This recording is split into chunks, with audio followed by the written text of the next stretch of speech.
예전에 그 올림픽 국가대표 유도 선수가 이제 올림픽에 나가서 금메달을 따고 이제 돌아와서 텔레비전에 나왔는데 나와서 이제 하는 이야기를 제가 본 적이 있습니다. 근데 그 유도에서는 잡기가 굉장히 중요하다 그래요. 상대방을 잘 잡아야 됩니다. 그리고 상대방이 나를 잡으려 그러면 그걸 어떻게든지 딱 뿌리쳐가지고 안 잡히게 이제 해야 한다고 해요. 근데 그 선수가 그럽니다. 유도는 잡아보면 감이 온답니다. 딱 잡아보면 내가 이걸 이길 수 있는 상대구나, 아니면 내가 이기기 어렵다, 그런 느낌이 다 온다 그럽니다. 여러분, 잡았을 때 이기기 어려운 느낌이 들면 그럼 어떻게 할까요? 경기를 포기하겠습니까? 그러면 국가대표가 아니겠죠. 경기는 끝까지 해봐야 합니다. 기회를 노리는 겁니다. 그러면 기회가 나한테 옵니다. 그러면 내가 힘이 조금 부족해도 기회를 잘 잡으면 이길 수 있습니다. 우리나라가 월드컵 경기에 나가서 독일하고 붙은 적이 있습니다. 여러분, 독일은 월드컵 우승을 여러 번 했습니다. 우리나라하고 독일하고 경기해가지고 대한민국이 이길 거라고 생각하는 사람은 전 세계 우리나라밖에 없습니다. 그런데 진짜 손흥민 선수가 골을 넣어가지고 우리나라가 이겼습니다. 그 전 세계가 깜짝 놀랐습니다. 여러분, 이런 일이 스포츠에서만 일어나는 게 아닙니다. 내가 비록 열세에 몰려 있더라도 내 강점을 잘 살리면 이길 수 있습니다. 그리스도인의 강점은 뭡니까? 하나님이 나랑 함께 하신다는 겁니다. 다윗은 이것을 잘 알았습니다. 그래서 그 믿음이 있어서 골리앗하고 싸우는데 그 어떤 무기보다 그 믿음이 더 힘이 있었습니다. 골리앗은 큰 창을 가지고 있습니다. 몸이 거대해요. 그러니까 누구보다 더 큰 창, 긴 창을 가지고 있습니다. 내 창은 짧고 저쪽은 길고 도저히 그 골리앗 앞에 나갈 수가 없는 겁니다. 근데 다윗은 다르게 생각했습니다. 창이 길면 싸움에 유리하다는 생각을 하지 않았습니다. 그 기준을 다르게 했습니다. 그래서 물맷돌을 집어들었습니다. 물맷돌을 돌려서 총알보다 더 빨리 날려서 그의 머리통을 맞춰서 골리앗을 쓰러뜨렸습니다. 기준이 다른 겁니다. 그런데 여러분, 한번 생각해 보십시오. 그 이스라엘 군대에 그 사울 왕 밑에 많은 백성들이 군대를 이뤄서 지금 싸움을 벌이는데 그 이스라엘 백성 중에 물매를 던질 수 있는 사람이 다윗밖에 없겠습니까? 그렇지 않습니다. 물매는 목동 다윗도 들고 있을 만큼 아주 평범한 무기였습니다. 누구나 다 던질 수 있는 것이었습니다. 그 당시에는. 근데 다윗은 어떻게 나갔을까요? 아무도 못 나가는데 어떻게 나갔을까요? 그 다윗이 나갈 때 사울 왕한테 하는 말이 있습니다. 사자의 발톱과 곰의 발톱에서 나를 건져주신 여호와께서 이 싸움에서 나를 건져주실 것을 내가 믿습니다. 그러고 나갔습니다. 그러고 나가서 뭐라 그랬냐면 싸움은 여호와께 속한 것이다. 창과 단창에 속한 것이 아니라, 거기에 달려있는 게 아니라 싸움은 여호와께 속해 있다. 그러면서 나가서 물매를 던져가지고 골리앗을 쓰러뜨렸습니다. 여러분, 다윗이 내가 물매 잘 던진다 하면서 나간 게 아닙니다. 물매를 아무리 백발백중 잘 던지는 사람이라 할지라도 지금 목숨이 왔다 갔다 하는 싸움인데 내가 나갈 수 있겠습니까? 믿음이 없으면 나갈 수 없습니다. 믿음이 없으면 할 수 없습니다. 여러분, 두려움은 언제 생깁니까? 두려움은 내가 혼자 있다고 여겨지면 두려운 겁니다. 다 큰 어른도 깜깜한 데 가서 혼자 있어 보십시오. 한참 있으면 무섭습니다. 그런데요, 하나님이 나랑 함께 하신다는 확신이 있으면 두려움이 다 사라지는 겁니다. 마치 내가 불을 들고 있는 거하고 똑같습니다. 오늘 말씀해 보면 이스라엘 백성들이 지금 홍해 앞에 모여 있습니다. 앞에는 홍해가 있습니다. 근데 저 반대편 뒤에서는 지금 애굽 군대가 쫓아오고 있습니다. 바로가 애굽에 있는 모든 병거를 다 총동원해 가지고 병거 마병 다 데리고 왔습니다. 그러니까 백성들이 그거를 보자마자 난리가 났습니다. 막 부르짖고. 근데 하나님 앞에 부르짖는데 그게 하나님 앞에 살려달라고 부르짖는 게 아닙니다. 하나님의 구원하심을, 능력을 바라고 지금 그러는 게 아닙니다.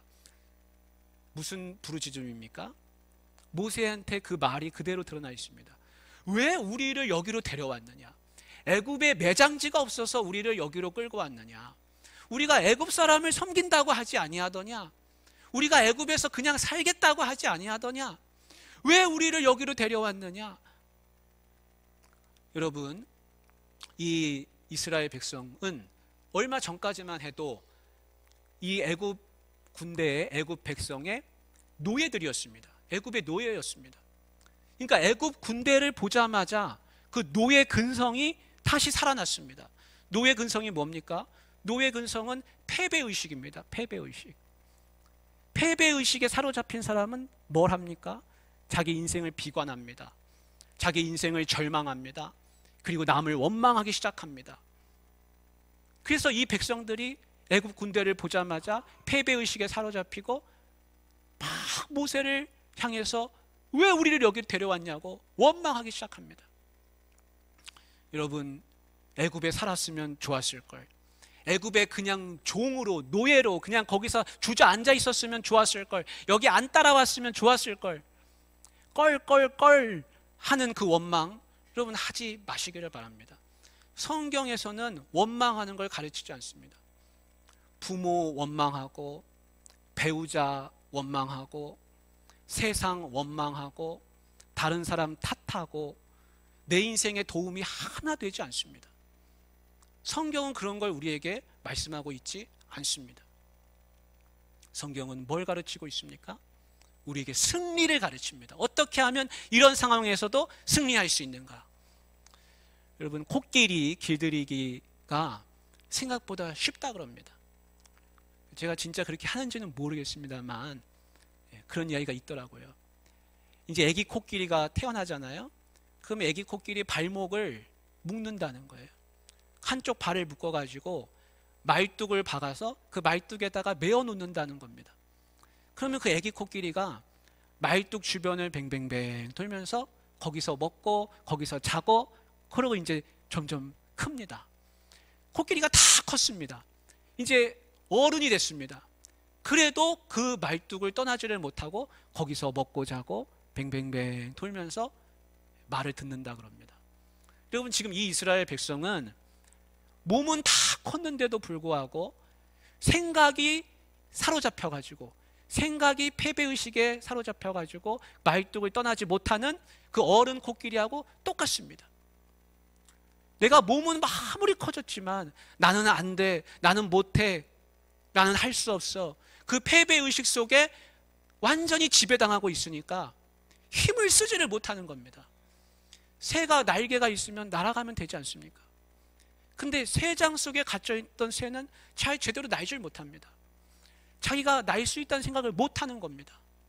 지금 그 모습하고 이 백성들이 똑같습니다. 하나님이 애굽의 모든 신들을 다 이겼습니다. 그 애굽에 10가지 재앙을 내렸는데 그 10가지 재앙은 애굽의 신들을 다 하나님이 승리하시는 거예요. 그거는 사실 다 우상이죠. 진짜 신이 아닙니다. 신으로 떠받드는 우상에 불과합니다. 그 우상이 아무 쓸모 없다는 것을 하나님이 보여주셨습니다. 그러면 우리 하나님이 승리자십니다. 내 아버지가 이기셨습니다. 아버지가 승리하셨으면 자식은 어떻게 살아야 됩니까? 내가 자식이기 때문에 나는 승리하는 삶을 살면 됩니다. 하나님이 다 이미 이기셨습니다. 그러니까 절망하고 낙심할 필요가 없는 것입니다. 우리 출애굽기 14장 13절 말씀 오늘 같이 한번 읽어보겠습니다. 13절 같이 시작. 모세가 백성에게 이르되 너희는 두려워하지 말고 가만히 서서 여호와께서 오늘 너희를 위하여 행하시는 구원을 보라. 너희가 오늘 본 애굽 사람을 영원히 다시 보지 아니하리라. 아멘. 앞에는 지금 홍해가 있습니다. 뒤에는 애굽 군대가 있습니다. 지금 도간에 든 쥐처럼 됐습니다. 지금 앞뒤가 막혔습니다. 꽉 막혔습니다. 우리도 이런 상황에 얼마든지 놓일 수 있지 않습니까? 근데 모세가 이런 상황에서 어떻게 말하는지를 한번 여러분 잘 기억하시길 바랍니다. 첫째는 이렇게 말합니다. 절망하고 지금 원망하고 있는 백성들에게 두려워하지 말라. 두려워하지 말라. 여호와께서 너희를 위하여 싸우시리니 너희는 가만히 있으라 그랬습니다. 여러분, 우리가 다 잘할 수 없습니다. 내 능력은 변변치 않습니다. 우리는 하나님을 믿어야 됩니다. 내가 아무것도 할 수 없을 때, 그때가 바로 하나님이 일하시는 때인 줄 우리는 믿습니다. 여러분, 모세가 가만히 있으라고 그랬습니다. 근데 어떻게 가만히 있습니까? 아니, 지금 내가 도간에 든 쥐 꼴이 돼가지고 지금 앞이 캄캄한데 어떻게 가만히 있습니까? 근데 모세는 가만히 있으라고 그랬습니다. 절망하지 말라고 그랬습니다. 낙심하지 말라고 그랬습니다. 가만히 있으라고 그랬습니다. 근데 이 이야기를 다윗이 들었습니다. 그래서 다윗이 시편 62편에 뭐라고 하냐면, 나의 영혼아 잠잠히 하나님만 바라라. 나의 구원이 누구에게서요? 그에게서 나오는 도다 그랬습니다. 그래서 이 노래도 있지 않습니까? 나의 영혼아 잠잠히 하나님만 바라라. 나의 구원이 그에게서 나는 도다.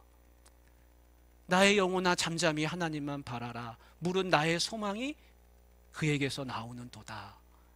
여러분, 절대 낙심하거나 절망하거나 비관하거나 하면 안 됩니다. 그러면 추락하는 겁니다. 모세는 가만히 있으라고 그랬습니다.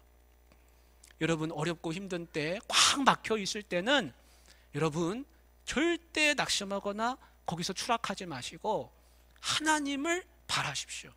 그러면 구원이 임하는 것입니다. 두 번째로 모세가 뭐라 그러냐면, 우리 출애굽기 13장 17절 말씀을 우리 자막으로 보여주시면 같이 볼 건데요. 우리가 잊지를 말아야 됩니다. 지금 이 길은 하나님이 인도하신 길입니다. 하나님이 인도하신 길. 우리 13장 17절 앞에 한번 같이 보겠습니다. 바로가 백성을 보낸 후에 블레셋 사람의 땅의 길은 가까울지라도 하나님이 그들을 그 길로 인도하지 아니하셨으니 이는 하나님이 말씀하시기를 이 백성이 전쟁을 하게 되면 마음을 돌이켜 애굽으로 돌아갈까 하셨습니다. 아멘. 여러분, 이게 무슨 얘기냐면, 저쪽 길로 가면은 거기는 더 많은 전쟁이 있기 때문에 하나님이 이 홍해길로 인도하셨다는 거예요. 여러분, 이 홍해길이라고 하는 것은 지금 앞이 막힌 길 아닙니까? 근데 하나님이 저쪽 길이 아니라 이쪽 길로 인도하셨대요. 성경에는 구름 기둥과 불 기둥으로 하나님이 친히 인도하셨다, 이렇게 말씀하고 있습니다. 여러분, 내가 앞이 꽉 막혀 있는 것 같고 어찌할 바를 모르고 그런 길이라 할지라도, 그런 상황이라 할지라도 길이 있다는 것을 믿으시기를 바랍니다. 하나님이 인도하시는 그 길은 막힌 길이 없습니다. 아무리 막혀 있는 것 같지만 내가 믿음을 가지고 있는 한 막힌 게 아닙니다. 여러분, 인생을 한번 되돌아보십시오. 다 저보다 오래 사셨잖아요. 되돌아보십시오. 그때 막힌 것 같았고 어떻게 해야 될지 몰랐고 내가 주저앉을 수밖에 없었고 앞뒤가 다 사방이 가로막혀 있는 것 같았는데 여러분, 어떻게 거기서 살아나오셨습니까? 저도 선교지에 있어 보니까 너무 앞이 막히는 게 많더라고요. 앞이 캄캄하고 사는 게 막막할 때도 많았습니다. 근데 지나고 보니까 길이 없는 게 아니라 길이 다 있었습니다. 우리가 캄캄하면요, 앞으로 내딛질 못하잖아요. 근데 내디뎌 보십시오. 발걸음을 내디뎌 보십시오. 그러면 캄캄한 게 열립니다. 길이 있습니다. 그래서 모세는 뭐라고 말씀하고 있습니까? 두려워하지 말라. 하나님이 너희를 위해서 싸우시리라. 그렇게 말씀하고 있는 것입니다. 여러분 요셉 잘 아시잖아요. 요셉도 앞뒤가 막힌 캄캄한 그런 상황 가운데 있었습니다. 요셉이 형들한테 팔려서 보디발 장군 집에 종살이하러 들어갔습니다. 감옥에 누명 쓰고 감옥에 갇혔습니다.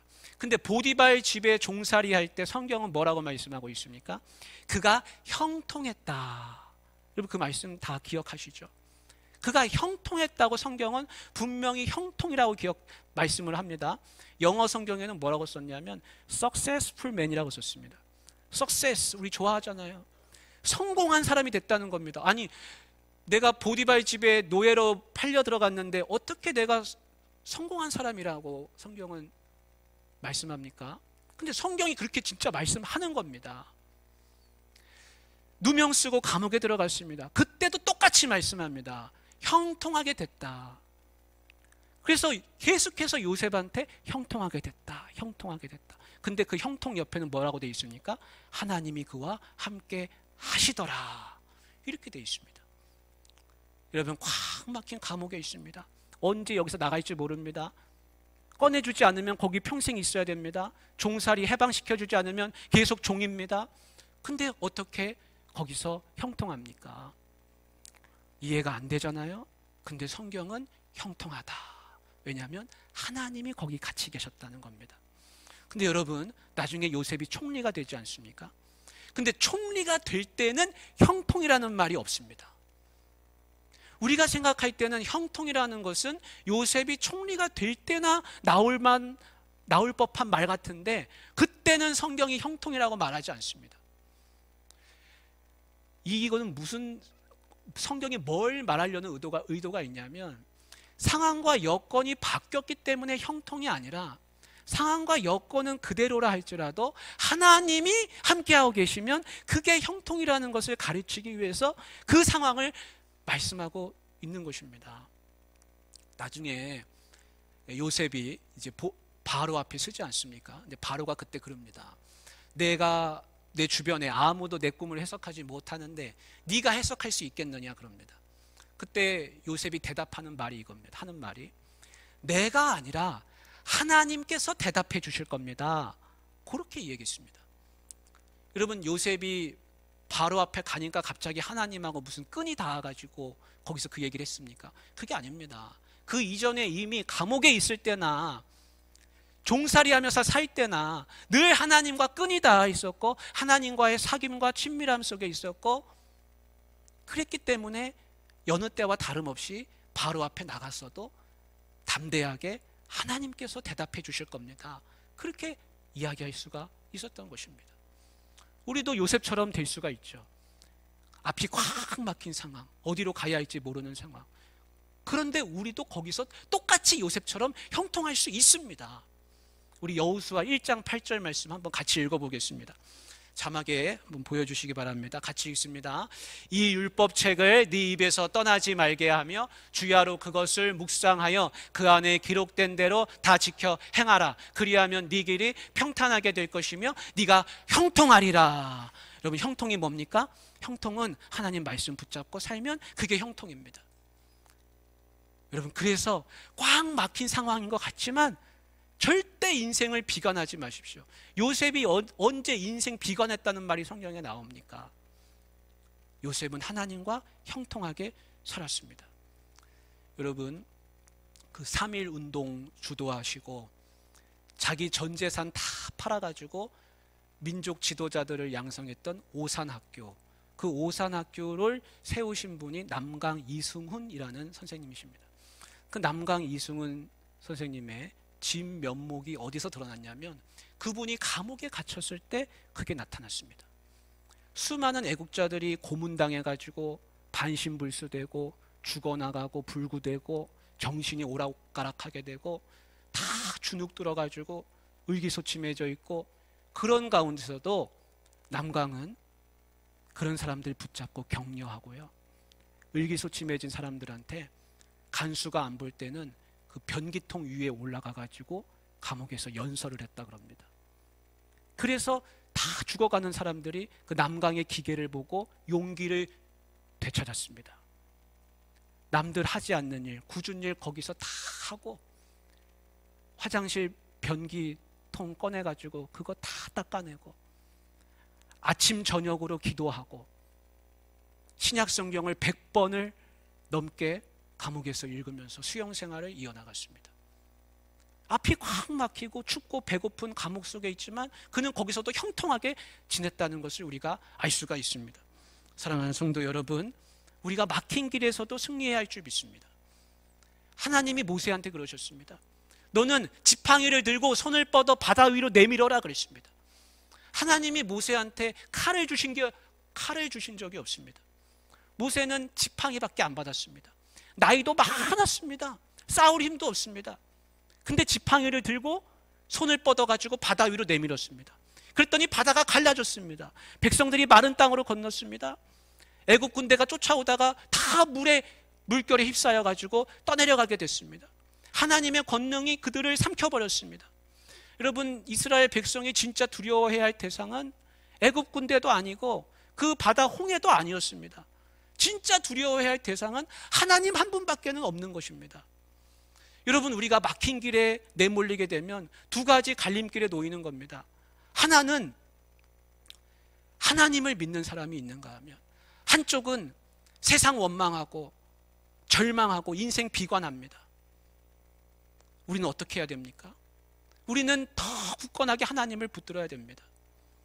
한쪽에 있는 사람들은 절망할 때 하나님 믿어도 소용없네, 예수 믿어도 소용없네, 교회 다녀도 아무 소용없네, 그러면서 신앙을 헌신짝처럼 버리고 세상 길로 갑니다. 그러나 그 반대편에 있는 오른쪽에 있는 사람들은 내가 어떻게 하면 이 가운데서 살아나갈 수 있을까? 하나님이 나한테 뭘 말씀하시나? 이 상황 속에서 하나님은 나에게 뭘 가르치려고 하실까? 뭐라고 말씀하시나? 더 열심히 기도하고 더 말씀을 붙들고 발버둥 치면서 신앙으로 그 어려움을 타개해 나갑니다. 여러분, 어떤 길을 선택하시겠습니까? 사랑하는 우리 귀한 성도님들, 바라고 원하기는 어떤 갈림길, 어떤 막힌 길에 있으시더라도 그 상황 가운데서 하나님을 더 굳게 붙드셔서 헤쳐나가시기를 바랍니다. 여러분, 막힌 길은 실패하는 길이 아닙니다. 나 인생 끝났다, 난 이제 인생 실패다, 그게 아니라 그 막힌 길이 바로 바다가 열리고 새로운 길이 열리고 하나님이 기적을 일으키시는 장소가 되는 줄 믿습니다. 사랑하는 우리 귀한 성도님들, 은혜의 자리에서, 막힌 길에서 하나님의 말씀 잘 붙들고 하나님의 기적을 경험하시면서 꼭 승리하시기를 주님의 이름으로 축복합니다. 사랑의 하나님 아버지,